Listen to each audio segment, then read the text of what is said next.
우리 하나님 말씀 보겠습니다. 사무엘하 18장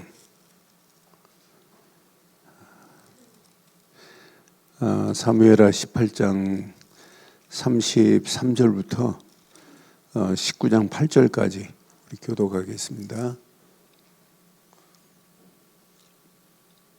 압살롬이 죽었습니다. 압살롬이 죽은 다음에 다윗의 마음이 어떤지를 잘 말하고 있어요.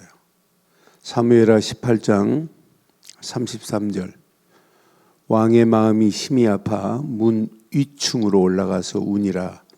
그가 올라갈 때에 말하기를 내 아들 압살롬아, 내 아들 압살롬아, 차라리 내가 너를 대신하여 죽었다면 압살롬아, 내 아들 압살롬아 하였더라. 어떤 사람이 요압에게 아뢰되 왕이 압살롬을 위하여 울며 슬퍼하시나이다 하니 왕이 그 아들을 위하여 슬퍼한다함이 그날의 백성들에게 들림에 그날의 승리가 모든 백성에게 슬픔이 된지라. 그날의 백성들이 싸움에 쫓겨 부끄러워 도망함 같이 가만히 성읍으로 들어가니라. 왕이 그의 얼굴을 가리고 큰 소리로 부르되 내 아들 압살롬아 압살롬아 내 아들아 내 아들아 하니 요압이 집에 들어가서 왕께 말씀드리되 왕께서 오늘 왕의 생명과 왕의 자녀의 생명과 처첩과 비빈들의 생명을 구원한 모든 부하들의 얼굴을 부끄럽게 하시니 이는 왕께서 미워하는 자는 사랑하시며 사랑하는 자는 미워하시고 오늘 주의관들과 부하들을 멸시하심을 나타내심이라. 오늘 내가 깨달았으니 만일 압살롬이 살고 우리가 다 죽었었다면 왕이 마땅히 여기실 뻔하였나이다. 이제 곧 일어나 나가 왕의 부하들의 마음을 위로하여 말씀하옵소서. 내가 여호와를 두고 맹세하옵나니 왕이 만일 나가지 아니하시면 오늘 밤에 한 사람도 왕과 함께 머물지 아니할지라. 그리하면 그 화가 왕이 젊었을 때부터 지금까지 당하신 모든 화보다 더욱 심하리이다 하니. 함께합니다. 왕이 일어나 성문에 앉음에 어떤 사람이 모든 백성에게 말하되 왕이 문에 앉아 계신다 하니 모든 백성이 왕 앞으로 나오니라. 아멘. 압살롬이 이끄는 이스라엘 군대와 다윗이 이끄는 다윗의 군대가 전쟁에서 완전 승리했어요. 이스라엘 군대, 압살롬이 이끄는 이스라엘 군대 2만 명이 죽었어요. 그러니까 지금 다윗이 왕인데 압살롬을 기름 부어서 왕으로 세웠어요. 이스라엘 사람들이. 그러니까 다윗은 어쩔 수 없이 다윗을 죽이려고 하니까 도피하다가 이제 전쟁을 붙었는데 전쟁에서 다윗을 승리케 하신 하나님. 그때 누가 죽었냐? 다윗의 아들 압살롬이 죽었단 말이에요. 자기를 죽이려고 했던 아들인데 그 압살롬이 죽었는데도 불구하고 다윗은 얼마나 슬퍼해요. 나는 다윗의 슬픔을 보면서 다윗이 자기 아들, 자기를 죽이려고 그랬던 아들인데도 불구하고 내가 죽었다면 좋았을 뻔했는데 라고 말하잖아요. 그러니까 지금 전쟁에서 승리한 기분도 만끽하지 못하고 모든 백성들이 다윗 왕이 슬퍼하니까 전부 슬픔에 빠져 있어요. 저는 그 슬픔을 보면서 아침에 차를 몰고 이제 다윗의 슬픔을 지금 묵상하고 지금 오는 중이에요. 그런데 눈이 내리는 그 첫눈을 보면서 나도 모르게 센티멘탈하게 들어가서 시 하나가 나오더라고요. 뭐라고 제가 시를 썼냐면 무엇이 그리 슬픈지 가지마다 하얀 소복을 입었구나 그랬어요. 그러면서 겨울 하늘 텅 빈 마음을 내려놓듯 천천히 눈물처럼 떨어져 온 땅을 덮는, 눈이 막 내리는데 날씨가 따뜻하니까 이게 녹아가지고 그럼 막 시가 나오더라고요. 그래 뭐 다 생략하고 좀 길게 썼어요. 저 뒷부분 보면 제가 이렇게 썼어요. 저마다 슬픔을 덮는 첫눈의 은총, 지나온 계절과 슬픈 사연을 품으며 새하얀 시작을 속삭인다. 그러면서 가지 끝에 맺힌 눈송이처럼 내 마음에도 고요히 내려앉는 그리움과 소망의 장막들이여, 이런 시를 하나 새벽기도 마치고 딱 오면서 가지마다 얼마나 슬프면서 이렇게 하얀 소복을 입은, 눈이 내린 걸 소복을 입은 것처럼 보이더라고요. 다윗의 슬픔을 생각하다 보니까 나도 모르게 첫눈에 그냥 센티멘탈하게 되었어요. 아침에 그래 아침에 새벽기도 마치고 올라가서 아침에 시상 떠오른 거를 이렇게 묵상하는데 얼마나 제가 은혜가 되든지요. 제가 눈을 보고도 슬픔의 하얀 소복으로 내가 표현할 수 있다는 게, 아직 내가 늙지 않았구나, 아직 살아있구나 하는 생각이 들어서 너무 감사했어요. 그래서 오늘 슬픔에 있는 사람, 환경이 좀 어렵습니까? 낙심할 거리가 있습니까? 다 오늘 다윗의 슬픔에서 일어나는 다윗의 모습 봐요. 지금 뭐라고 그래요? 7절에 보니까 요압이 뭐라고 했냐면 다윗에게 이제 곧 일어나 나가 왕의 부하들의 마음을 위로하여 말씀하옵소서 그래요. 이제 곧 일어나 그랬어요. 그러니까 앉아서 골방에서 지금 통곡하고 있단 말이에요. 이제 일어나래. 그랬더니 8절 봐요. 8절에 보니까 8절 왕이 일어나 성문에 앉으매. 그럼 끝나는 거예요. 왕의 자리에 지금 보좌에 앉거나 마찬가지예요. 그러니까 이걸 백성들이 다 봤어요. 백성이 왕이 회복됐다, 왕이 앉아있다 하면서 이제 기뻐하는 모습으로 바뀌어지는 모습 봐요. 그러면서 이미 하나님께서 허락하신 축복으로 하나님이 인도하셨던 메시지예요. 그래서 오늘 제목을 이렇게 한번 삼아볼게요. 우리도 일어나기를 바랍니다. 일어나 하나님 앞에 우리는 앉지 말고 서자, 이런 제목을 한번 삼아볼게요. 일어나시기를 바랍니다. 더 이상 슬퍼할 필요 없어요. 낙심할 필요 없어요. 모든 환경, 모든 사건 다 하나님은 얼마든지 회복할 수 있습니다. 그래서 저는 다윗이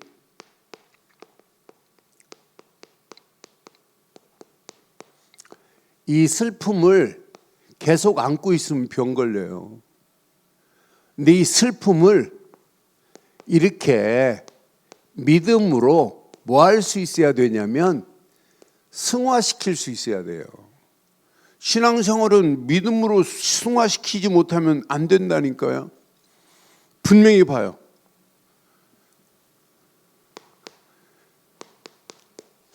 슬픔을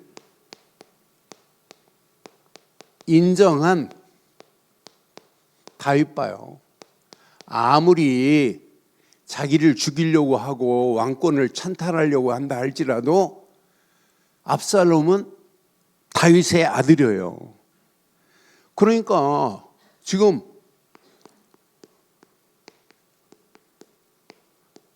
압살롬의 죽음을 18장 33절에 보니까 진짜 통곡합니다. 통곡.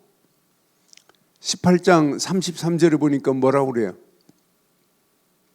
33절.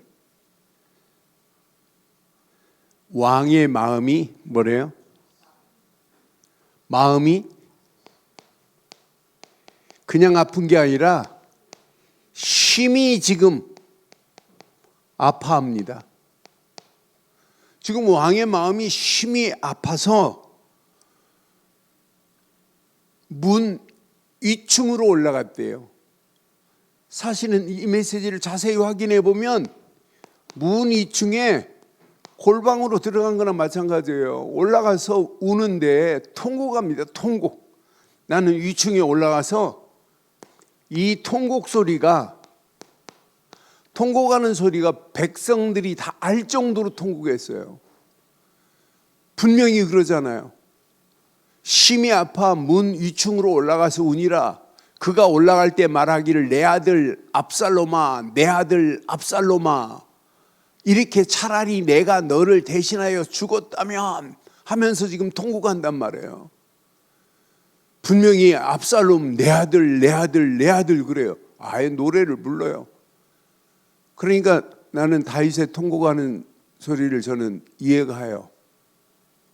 제가 고등학교 3학년 때 저희 형님 한 분이 심장마비로 세상을 떠났어요. 그런데 우리 어머니의 통곡 소리가 자식을 잃어버린 통곡 소리를 저는 잘 내가 알고 있어요.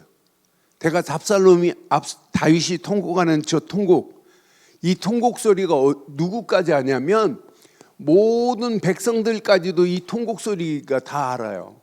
다윗이 지금 슬퍼하는 그 모습을 모든 백성들까지 다 알고 있다니까요. 슬퍼하는 그 모습이 여기 보니까 지금 백성들까지도 지금 그 소리가 들렸어요. 2절에 보니까 2절 봐봐요.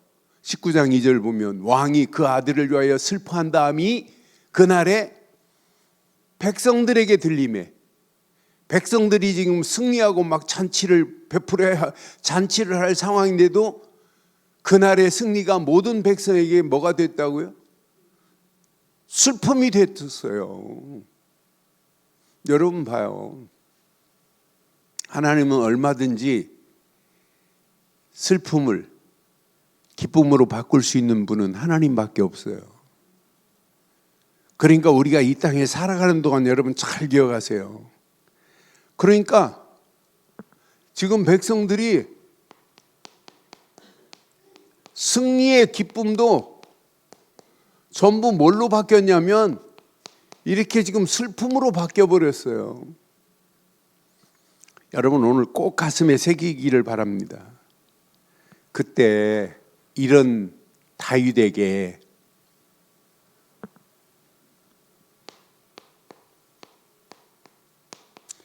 요압이 충언을 합니다. 요압의 충언 앞에 다윗 봐요. 이 충언 앞에 회복되는 역사가 일어나요. 하나님 앞에 나아가는 역사가 일어나요. 이제 왕이 자리에 앉았다. 이 말은 하나님이 기름 부어 세운 그 의미를 알고 그 축복 속으로 들어갔다 이 말이에요. 다윗은 원래 어떤 면에 이렇게 결단을 잘하는 사람이 다윗이에요. 바세바와 관계를 맺어서 아이를 낳았을 때 아이가 어떻게 됐죠? 죽기 전에 그 아이를 놓고 뭐 했어요, 다윗이? 금식하며 기도했어요. 그러니까 바세바를 통하여 그 태어난 아이가 죽음을 맞이할 때 다윗은 뭐 했냐면 금식하며 기도했는데 이 아이가 죽었어요. 죽으니까 금식을 멈추고 하나님 앞에 뭐 하기 시작하냐면 금식을 멈추고 하나님 앞에 예배하기 시작해요. 예배하면서 금식을 해결해 버려요. 그래서 야, 다윗의 모습은 그냥 우유부단한 자가 아니구나. 이렇게 결단할 수 있는 자구나. 곧바로 일어나 버리잖아요. 금식 딱 멈춰버리고. 요압의 충언 앞에 봐요. 지금 요압이 충원합니다. 요압의 충원 앞에 다윗 뭐라고 그래요? 개인적인 슬픔에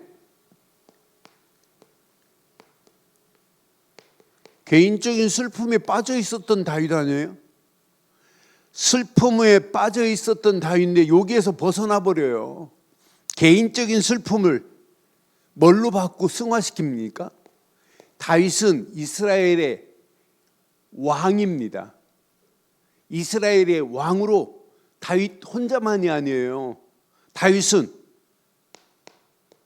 이스라엘의 공동체를 회복시키려 공동체의 사명으로 나는 승화시키는 모습을 보면서 다윗은 이렇게 믿음으로 결단한 것처럼 우리도 문제에 빠지지 말고 어떤 슬픔에 빠지지 말고 환경에 빠지지 말고 염려거리, 낙심거리에 빠지지 말고 이걸 승화시킬 수 있는 믿음이 필요하구나.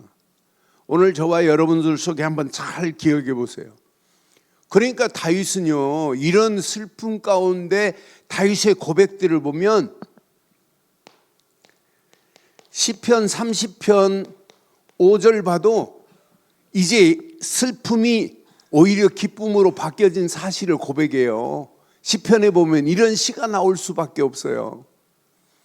그의 노여움은 잠깐이요 그의 은총은 평생이라. 저녁에 울음이 깃들일지라도 아침에 이렇게 되기를 바랍니다. 울음이 깃들일지라도 아침에는 기쁨이 올 거래. 시편 42편 5절 봐도 이렇게 고백해요. 그러니까 우리는요, 이렇게 승화시킬 수 있는 믿음이 있어야 돼요. 문제에 빠지지 말고, 내 영혼아 내가 어찌하여 낙심하며 어찌하여 내 속에서 불안해하는가? 너는 하나님께 소망을 두라. 그가 나타나 도우심으로 말미암아 내가 여전히 찬송하기를 바랍니다. 슬픔에 빠져 있지 마요. 어떤 문제에 낙심할 필요 없습니다. 불안해할 필요도 없어요. 그러니까 다윗이 이런 슬픔을 체험했기 때문에 이렇게 고백할 수 있는 거예요. 내 영혼아 내가 어찌하여 낙심하며 어찌하여 내 속에 불안해하는가? 너는 하나님께 소망을 두라. 여러분, 하나님께 소망을 두면 모든 슬픔을 승화시킬 수 있습니다. 바꿀 수 있습니다. 하나님께 소망을 두라. 그가 나타나 도우심으로 말미암아 내가 여전입니다. 여전히. 우리의 신앙은 여전히 되기를 바랍니다. 여전히 찬송하리로다 그래요. 여전히. 저는 여전히라는 단어가 얼마나 가슴에 이렇게 와닿았는지, 맞다, 그렇다. 우리가 여전히 하나님을 찬송할 수 있는 축복의 비밀이 있어야 되는구나. 그러면서 봐요. 다윗이 일어나 성문에 앉았다. 이건요, 큰 비밀이 있습니다. 8절 보니까 분명히 그러죠. 일어나 성문에 앉았다. 나는 이제 아들 때문에 연연할 자가 아니라 이스라엘의 뭐라는 거예요? 왕이다, 이 말이에요. 나는 그래서 여러분, 우리가 슬퍼할 수도 있어야 돼요. 슬퍼한다 이 말은 뭘 의미해요? 나의 연약함을 의미하는 거예요. 슬픔은. 나는 연약합니다. 내가 연약하기 때문에 누구를 의지해야 돼요? 하나님을 의지해야 돼요. 연약하기 때문에 하나님만 의지합니다. 하나님의 은혜가 아니면 안 됩니다. 그러니까 슬퍼할 수 있는 자가 회복해야 돼요. 여러분, 우리는 인간이기 때문에 다윗처럼 어떤 면에 솔직하게 슬퍼할 수 있는 솔직함도 있어야 돼요. 그러면서 내가 연약하기 때문에 하나님이 아니면 안 됩니다. 하나님만이 나를, 그러니까 아까 시편 42편 5절에 하나님께 소망을 두는 자는 반드시 찬송할 수 있다니까요. 하나님께 소망을 둬야만이 회복이 될 줄 확신합니다. 다윗은 자기 슬픔을 통하여 분명히 시인해요. 내 연약함을. 연약하기 때문에 하나님이 필요한 거예요. 하나님의 은혜 안에서 하나님 앞에 겸손함과 순종함으로 나갈 수 있어요. 그래서 나는 신앙생활은 이 슬픔을 솔직히 이렇게 표현할 수 있는 이것도 하나님의 은혜구나. 이 슬픔을 통하여 내 연약함,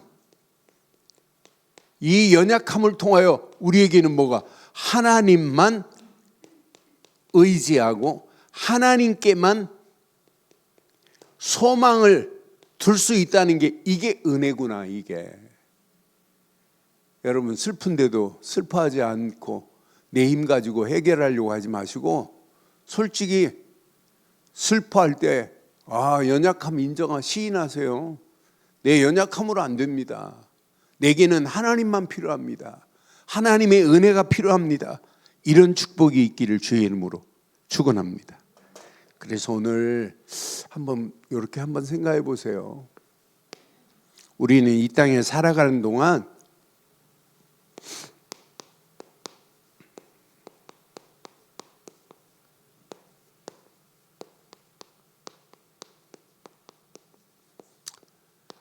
어떤 상황을 만날지 우리는 몰라요.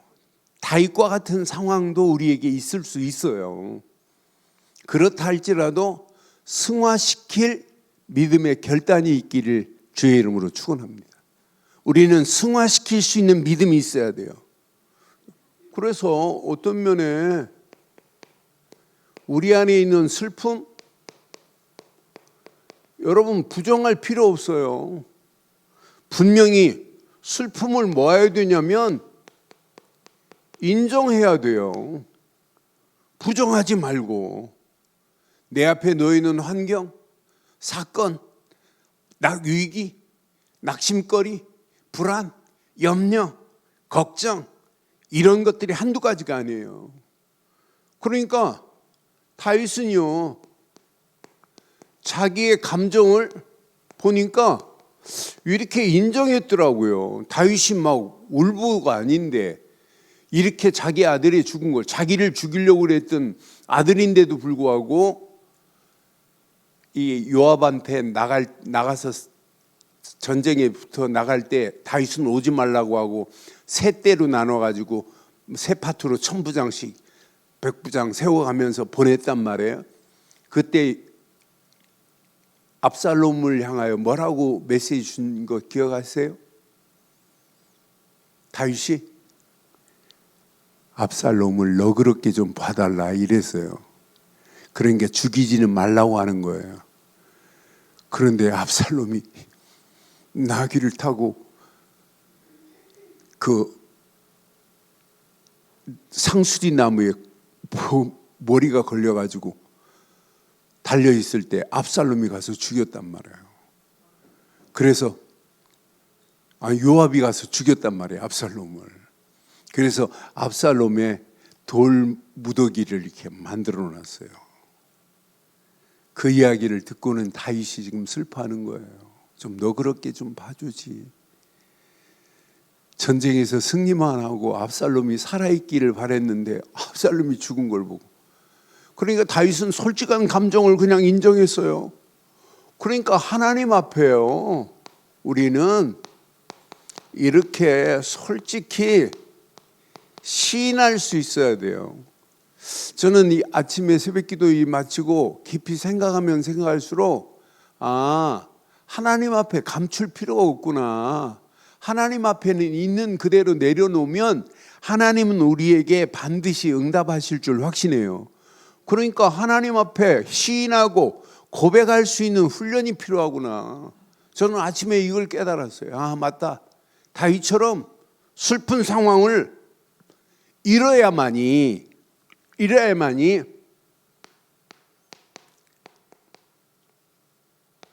하나님만 의지하는 뭐가 생겨요? 믿음이 생긴다니까요. 하나님 의지하지 않으면 안 돼요. 이런 사람만이 하나님을 의지하는 자가 하나님께 예배했다. 이 예배가 얼마나 나를 위로하는 예배가 되겠어요. 슬픔을 얼마든지 기쁨으로 바꿀 수 있는 것은 오직 하나님뿐입니다. 그러니까 말라기에 보면 말라기 4장 2절인가 보면 우리가 이 땅에 살아가는 동안 꼭 기억하셔야 돼요. 말라기 4장 2절 한번 확인해 봐요. 내 이름을 경외하는 너희에게는 공의로운 해가 떠올라서 우리의 슬픈 마음을 뭐하는 광선이 비춰져요? 치료의 광선을 비추리니 그랬어요. 너희가 나가서 외양간에 나온 송아지같이 뛰리라. 하나님만이 치료의 광선을 바랍니다. 출애굽기에 보면 출애굽기 15장에 보면 하나님은 어떤 하나님이냐? 이스라엘을 치료하는 하나님입니다. 그런 치료하는 하나님이 말씀으로 우리의 길을 인도한다니까요. 난 그래서 맞다. 우리가 이 땅에 살아가는 동안 슬픈 것, 솔직히 슬픈 그대로 내놓으세요. 있는 그대로.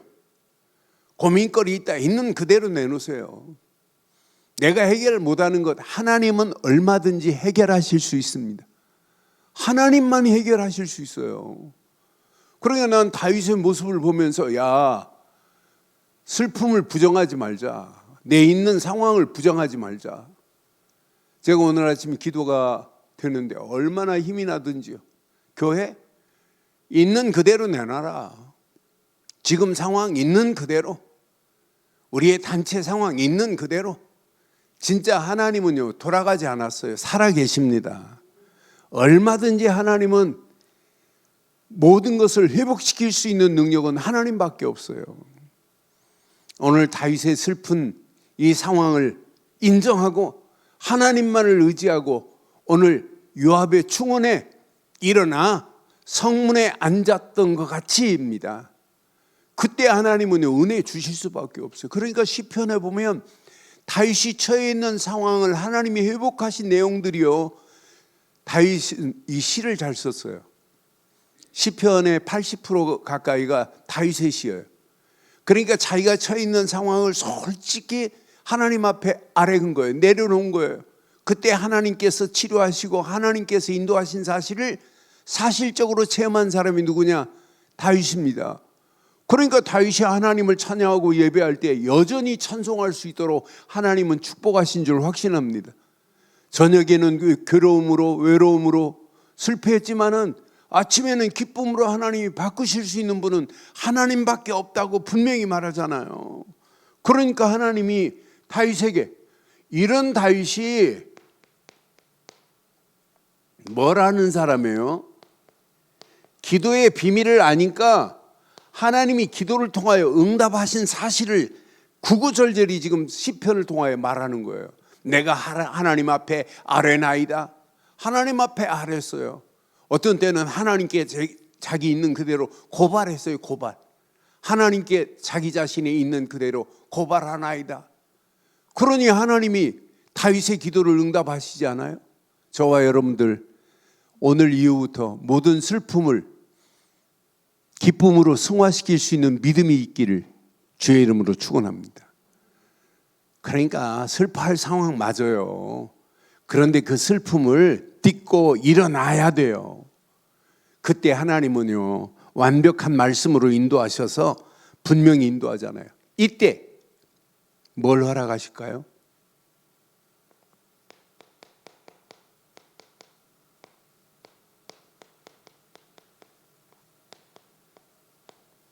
다윗은요 사명이 회복돼서 이제 왕권을 가지고 사명을 감당해야 돼요.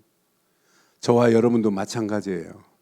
하나님께서 주신 사명, 여러분요 이제부터 지금부터 평생 슬픔에 잠겨 있지 마시고 슬픔을 승화시키기를 주의 이름으로 축원합니다. 사명을 가지고 일어났다니까요. 왕권의 사명. 저는 다윗이 사명을 가지고 성문 앞에서 앉아있는 다윗의 모습을 확인하면서 하나님이 주신 사명을 이제 다윗이 찾았구나. 저와 여러분들의 사명은 뭘 가지고 일어나야 돼요? 이것 가지고 일어나세요. 금년에 계속 가정보고만 계속 말씀드리고 있어요. 여러분 일어나셔야 돼요. 여러분은 보통 분들이 아니에요. 하나님의 비밀을 맡은 그리스도의 일꾼들이에요. 그리스도의 일꾼들. 그냥 메시지가 아니에요. 어떤 면에 평생 붙잡아야 돼요. 그래서 지금 내가 여러 가지 지금 교회 2025년도 표를 놓고 여러 가지 지금 하는 중에 한 가지가 들어있어요. 하나님의 비밀을 맡은 그리스도의 일꾼들. 그건 평생 붙잡아야 된다. 그래서 여러 가지 지금 표를 놓고 기도하는 중에 있는데 그것도 하나 들어있어요. 여러분, 가정보고만 이루어져야 되는 건 맞지요? 가정보고만 이루어져야 되고 여러분, 교회가 부흥돼야 돼요. 교회가 부흥돼서 힘을 얻어야 된다니까요. 여러분, 교회를 부흥시킬 책임과 의무가 누구에게 있어요? 나에게 있습니다. 나에게. 교회가 힘을 얻어야 민족 살리고 세계 복음할 수 있는 힘을 얻어야 돼요. 나는 우리 교회 성도들이 힘을 합쳐서 뭐 하자고 하면 다 힘을 합쳐서 하는 모습 보면 얼마나 기쁜지. 조그마한 일부터 큰 일까지 뭐 하자고 하면 이렇게 힘을 모아주는 거 보면 목회자로서 얼마나 힘이 나는지 몰라요. 그러니까 분명히 교회 부흥이 있다니까요. 이래야 교회가 부흥이 되어야 이게 우리의 사명입니다. 이래야 앞으로 우리가 이렇게 갈 수 있는 거 아니에요? 237은 95만이 아니에요. 237 5천 종족 살리는 축복의 문이 열려져요. 제가 화요일마다 지금 아프리카, 케냐, 우간다, 에티오피아, 네팔 이렇게 4개 나라가 모여서 지금 메시지를 들어요. 그런데 이 하나님의 은혜로 한결같이 바르게 깨달아요. 포럼하는 거 보면 참 은혜가 돼요. 그 메시지 준 메시지를 제대로 붙잡고 진짜 이 땅에 살아갈 이유를 알고 목사의 이유를 알고 한결같이 예수를 그리스도로 전하겠다고. 우간다에 있는 목사는 아침에도 사진 보내왔더라고요. 예수를 그리스도로만 지금 말하고 있다고. 자기가 진짜 복음을 깨달았다고. 난 이런 모습 보면 얼마나 감사한지요. 그냥 통역을 세워가지고 메시지를 증거하는데 그 메시지가 얼마나 바르게 전달되는지 몰라요. 나는 그 바르게 전달되는 메시지의 포럼을 보면서 야 맞다 그렇다.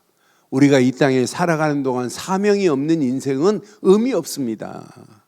사명을 가지고 가는 인생이 가장 가치 있는 인생인 줄 확신합니다. 그러니까 다윗은 사명을 깨달았다니까요. 왕 자리에서 이제 사명을 감당해야 돼요. 그런데 사명을 가진 자는요, 날마다 하나님이 주신 새로운 비전을 가지고 꿈을 꿔야 돼요. 저와 여러분들이 새로운 비전을 가지고 내 안에서부터 꿈을 꾸기를 바랍니다. 꿈을 꾸기를 바랍니다. 분명히 언약 안에서 여러분 꿈꾸는 사람은 뒤를 돌아보지 않아요. 과거에 얽매이지 않아요. 꿈을 꾸는 사람은 우리가 꿈이 있다는 게 얼마나 감사해요. 여러분 꿈은 과거가 없다니까요. 꿈은 미래밖에 없다니까요. 앞으로를 향하여 희망이 가지고 있는 게 꿈이라니까요. 나는 그래서 내가 비전을 가지고 있다는 게 너무너무 감사하고 비전을 가지고 내가 꿈꿀 수 있다는 게 너무 감사해요. 그래서 여러분 CVDIP 잘 봐요. 언약 안에서 비전을 가지고 드림, 꿈을 꾸고 있다는 게 얼마나 감사해요. 분명히 하나님의 형상이 무너진 저 현장을 하나님의 형상으로 회복시킨다는 게 얼마나 감사해요. 비전은 가지고 있고 꿈을 안 꾸고 있으면 되겠어요? 여러분, 꿈은 과거가 없다니까요. 하나님은 어떤 사람을 들어 쓰시냐? 꿈을 꾸는 자를 들어 쓰실 줄 확신해요. 꿈을 꾸어야 된다니까요. 내 안에서부터 꿈을 꾸어야 돼요. 하나님은요, 꿈꾸는 자를 들어서 하나님이 사용할 줄 확신합니다. 꿈꾸는 사람은 미래를 보는 자예요. 앞을 보는 자예요. 여러분, 과거 흘러간 물로 물레방아가 돌아요? 흐르는 물로 물레방아가 돌아요? 지나가면 그 물은 아무 의미 없다니까요. 물레방아는 항상 물레방아가 돌을 때는 물이 흘러오는 그 지금의 물이라니까요. 지나간 물은 아무 의미 없어요. 아무 힘도 안 나타나요. 여러분, 이 땅에 살아가는 동안 우리가 진짜 비전만 가지고 있는 자가 아니라 비전을 가지고 꿈을 꾸기를 주의 이름으로 축원합니다. 그래서 잠언 29장 18절 보면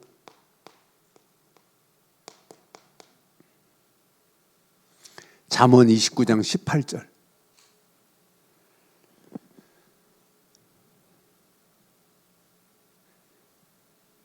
뭐가 없으면? 묵시가 없으면 백성이 방자히 행하거니와 율법을 지키는 자는 복이 있다고 그랬어요. 여러분, 묵시하면 하나님의 계시를 얘기합니다. 그러니까 이사야, 에스겔, 다니엘 전부 묵시입니다. 묵시. 하나님의 계시. 그런데 묵시를 자세히 확인해 보면 이 묵시가 뭐냐? 하나님의 계획이 여기에 담겨 있어요. 하나님의 목표가 담겨 있어요. 그럼 이 묵시가 뭘로 표현해도 되냐? 비전으로 표현해도 아무 잘못된 게 없어요. 그래서 저는 진짜 우리가 하나님의 묵시가 없는 백성은 의미 없구나. 여러분, 이 땅에 살아가는 동안 하나님의 비전을 가지지 아니하면 의미 없는 삶을 살다 가는 거예요. 저와 여러분들이 어떤 환경이 와도 의미 있는 삶이 되기를 주의 이름으로 축원합니다. 그러니까 다윗은요, 승화시킬 수 있는 믿음으로 바뀌어졌어요. 요압에 말하는데, 만약 예를 들어서 요압에 말하는데 감히 네가 나한테 충언을 해? 하면서 왕이기 때문에 요압을 죽일 수도 있어요. 그런데 봐요, 그 요압의 말에 즉시 일어났어요. 우리는 요압의 말보다 우리는 뭐가 있어요? 우리에게는 하나님의 말씀이 있다는 게 얼마나 감사해요. 여러분, 말씀으로 오늘 힘을 얻고 말씀으로 일어나기를 주의 이름으로 축원합니다. 요압의 말보다 더 확실한 하나님의 말씀이 있다는 게 얼마나 감사해요. 나는 이 땅에 살아가는 동안 이 비밀을 내가 가지고 있다. 묵시를 가지고 있다. 하나님이 주신 계시를 가지고 꿈을 꾸고 있다. 비전을 가지고 꿈을 꾸고 있다. 여러분, 꿈꾸시기를 바라요. 어디 안에서? 내 안에서 꿈을 꿔야 돼요.